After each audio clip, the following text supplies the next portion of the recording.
Hello दोस्तों, स्वागत है आप सबका हमारे YouTube चैनल पर। तो इस वीडियो में हम बात करने वाले हैं समुच्चय के प्रकार, टाइप्स ऑफ सेट। तो प्लीज़ इस वीडियो में अंत तक बने रहिए और वीडियो को लाइक कर दीजिए, और चैनल पर नए हैं तो प्लीज़ चैनल को सब्सक्राइब कर लीजिए और अपने दोस्तों के साथ शेयर कर दीजिए। ये हमारा ओल्ड इंटरमीडिएट बुक जो कि चल रही है कंटिन्यू, हम इसको चला रहे हैं। इससे जुड़ने के लिए प्लीज़ चैनल को सब्सक्राइब कर लीजिए। इससे आप लोगों का जो है हिंदी मीडियम का कॉन्सेप्ट जो है इंटरमीडिएट का मैथमेटिक्स का पूरी तरह से क्लियर हो जाएगा। और कहीं पर भी अगर त्रुटि मिलती है तो प्लीज़ कमेंट करिए,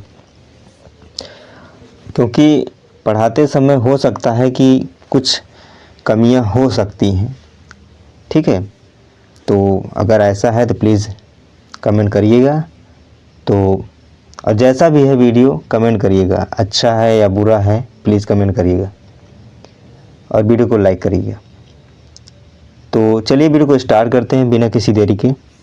तो आज हम पढ़ने वाले हैं समुच्चय के प्रकार, टाइप्स ऑफ सेट। तो हम बात करें यहाँ पर कि कितने प्रकार के होते हैं टाइप्स ऑफ सेट्स। रिक्त समुच्चय। रिक्त समुच्चय क्या होता है? रिक्त से पता ही चल रहा है कि खाली समुच्चय होगा। ठीक है, तो इसमें बात करेंगे कि क्या होता है रिक्त समुच्चय। तो ऐसे समुच्चय जिसमें कोई भी अवयव ना हो, इम्पटी सेट बोलते हैं, वॉइड सेट बोलते हैं, नल सेट बोलते हैं। ये तीनों सेट सेम ही सेट हैं, इनका अलग अलग नाम है। इसको हम दर्शाते हैं जैसे कि खाली सेट या फिर फाई से। ठीक है, इसके बाद आता है एकल सेट, मतलब एकल समुच्चय, इसको बोलते हैं सिंगलटन सेट। ऐसे समुच्चय जिसमें केवल एक ही अवयव हो एकल समुच्चय कहलाता है। ठीक है, जिसमें केवल एक ही अवयव हो।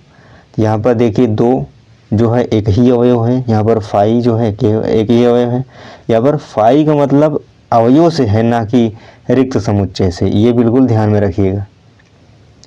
ठीक है, इसके बाद आता है सात। ये भी क्या है?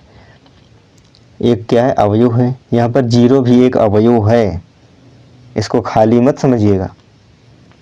इसके बाद आ रहा है परिमित समुच्चय। परिमित का मतलब क्या होता है?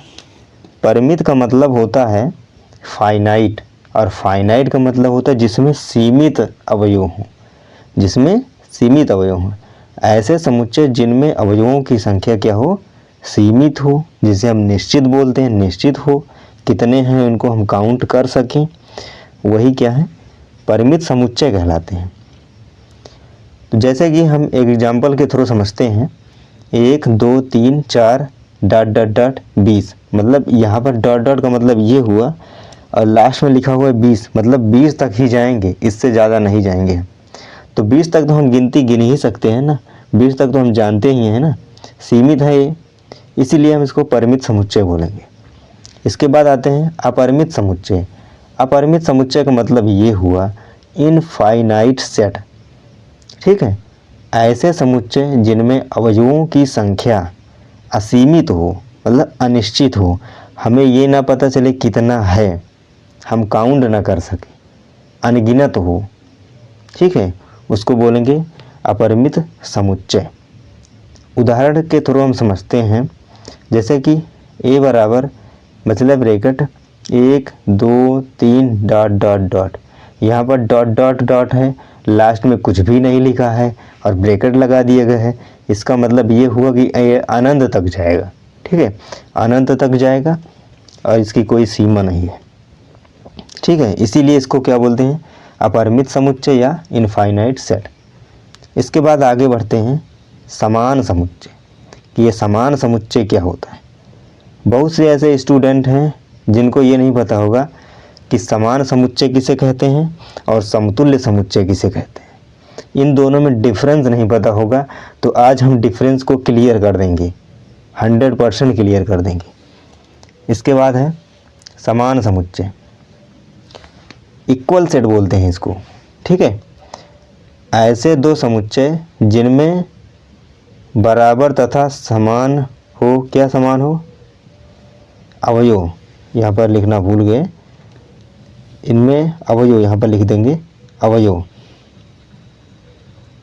बराबर तथा समान हो, समान समुच्चय कहलाता है। ठीक है, जिनमें अवयवों की संख्या केवल समान हो, ठीक है, अवयवों की संख्या समान हो तथा बराबर भी हो, बराबर हो तथा समान हो। ठीक है, बराबर भी हो और समान भी हो, दो कंडीशन होनी चाहिए, बराबर और समान, तभी वो समान समुच्चय कहलाएगा। जैसे यहाँ पर ए बराबर 1 2 3 और यहाँ पर बी बराबर 2 3 1। देखो यहाँ पर 3 अवयव हैं और तीनों अवयव सेम हैं। ठीक है, तो n a = 3, n b = 3, तब a बराबर b होगा।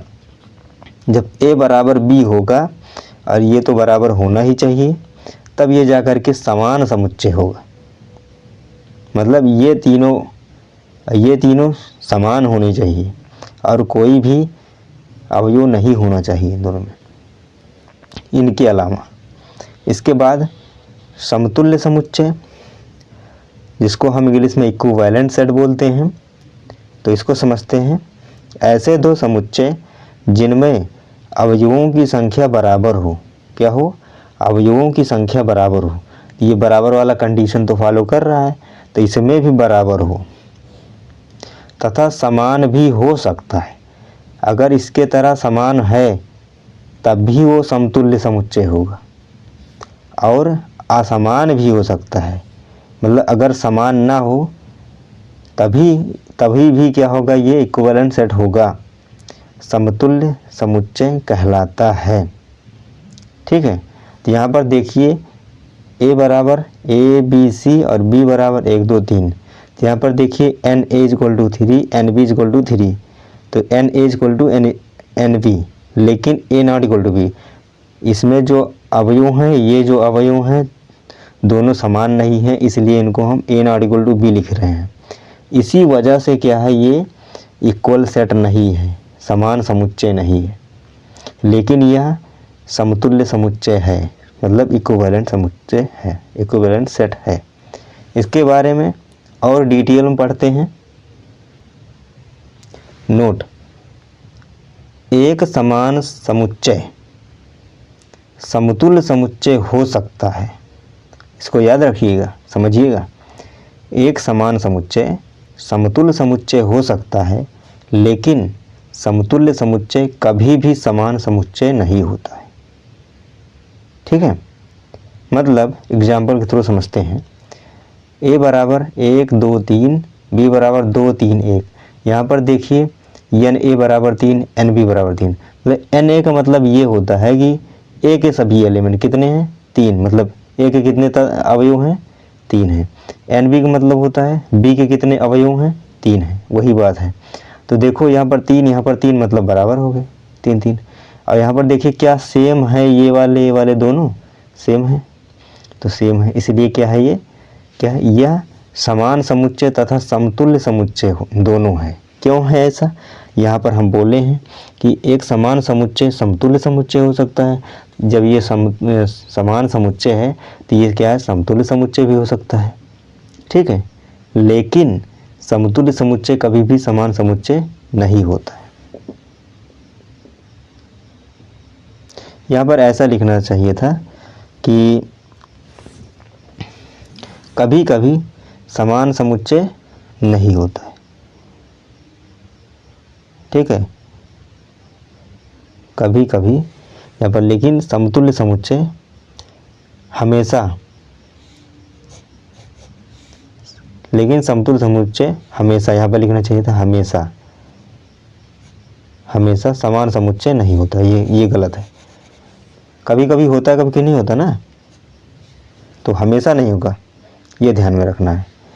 तो यहाँ पर ध्यान ध्यान दीजिए, a बराबर a b c है, b बराबर 1 2 3 है, तो n a = 3, n b = 3, तो n a बराबर n b, लेकिन a ≠ b। तो यहाँ पर देखिए ये क्या है, समतुल्य समुच्चय है लेकिन समान समुच्चय नहीं है, क्योंकि a बराबर b नहीं है। यही हमेशा ध्यान रखिएगा, अगर ये बराबर है तभी ये समान होगा, नहीं तो ये समतुल्य होगा। इसके बाद बात करते हैं उपसमुच्चय। ठीक है, उपसमुच्चय के बारे में बात करते हैं। उपसमुच्चय जिसे हम सबसेट बोलते हैं। यदि ऐसे दो समुच्चय हैं जिनमें ए के सभी अवयव बी के भी अवयव हों, ठीक है, मतलब ए वाले ए कोई समुच्चय है और बी एक समुच्चय है, तो ए के सभी अवयव बी में मौजूद हों, ठीक है, और बी में वही अवयव हो जो ए में हो, या फिर ए के अवयव से एक अवयव ज़्यादा हो, ये दोनों कंडीशन हो सकती है। तब क्या बोलेंगे, ए बी का उपसमुच्चय होगा। इसको इस प्रकार लिखते हैं, ए उपसमुच्चय बी या फिर ए सबसेट बी। कह रहा है इसमें ए बराबर बी हो सकता है और नहीं भी, मतलब ए के जो अवयव हैं बी के अवयव के बराबर हो सकते हैं, बी के अवयव ए के अवयव के बराबर हो सकते हैं। कभी कभी ऐसा भी हो सकता है कि बी के अवयव ज़्यादा हों ए के अवयव से, ठीक है। अगर यहाँ पर बोलता है उपसमुच्चय नहीं है तो कैसे दर्शाएंगे, तो यहाँ पर इसी को ऐसे काट देंगे, नॉट होगा, मतलब ए नॉट सबसेट ऑफ बी। इसको हम लिख सकते हैं ऐसे, ए नॉट सबसेट ऑफ बी। इसको लिखेंगे ए सबसेट ऑफ बी, इस प्रकार से लिखेंगे, ठीक है। यहाँ पर ध्यान दीजिए, यहाँ पर एक उदाहरण के थ्रू समझते हैं। ए बराबर है 1 2 3, बी बराबर है 1 2 3 4। यहाँ पर ध्यान दीजिए, ए के जितने भी अवयव हैं बी के अवयव हैं और इसमें 4 5 ज़्यादा भी, ठीक है। इसको बोलेंगे, ए को हम बोलेंगे ए सबसेट ऑफ बी, मतलब ए क्या है, सबसेट है बी का, लेकिन बी क्या है ये ध्यान देना है, बी सुपर सेट हो गया, ठीक है। सुपरमैन का नाम सुना है आपने?